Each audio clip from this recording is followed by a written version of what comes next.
എനിക്കൊരു നഷ്ടവുമില്ല. കാരണം ഞാൻ നാളെ പോകാനുള്ള സ്ഥലത്തേക്കാണ് ഹനീഫ ഇന്ന് പോയിരിക്കുന്നത്. ആ പൊട്ടിച്ചികൾ മാത്രമേ എന്റെ ഹനീഫ മരിച്ചു എന്ന് എനിക്ക് വിശ്വസിക്കാൻ പറ്റാ. ഒരു പൊട്ടിച്ചിരി മാത്രമേ കേൾക്കുന്നുള്ളൂ.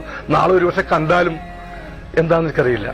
അപ്പൊ ഞാൻ നാളെ കാണാൻ പോകും, തീർച്ചയായിട്ടും കാണാൻ പോകുന്ന വെച്ചാൽ അദ്ദേഹത്തെ പറയാൻ പോകുന്നതാണ്, ധൈര്യമായിട്ട് പോയിക്കൊള്ളൂ. അല്പം പേടിയുള്ള മനുഷ്യനാ, ധൈര്യമായിട്ട് പോയിക്കൊള്ളൂ, സലീംകുമാറൊക്കെ പുറകെയുണ്ട് എന്ന് പറയാൻ വേണ്ടി തന്നെയാ. പെട്ടി മുഴുവൻ കെട്ടിക്കഴിഞ്ഞു. എന്റെ ഫുൾ ക്യാഷ് അതിനകത്തായിരുന്നു. കെട്ടിയ പെട്ടി ഒരിക്കലും അഴിക്കരുത്, ഐശ്വര്യക്കേടാ. പ്രത്യേകിച്ച് ഒരു ലോങ് ട്രിപ്പ് പോകുമ്പോ. ബുക്കും പേപ്പർ ഉണ്ടോ? വണ്ടിയുടെ ബുക്കും പേപ്പർ അല്ലല്ല, പറ്റുബുക്കേ.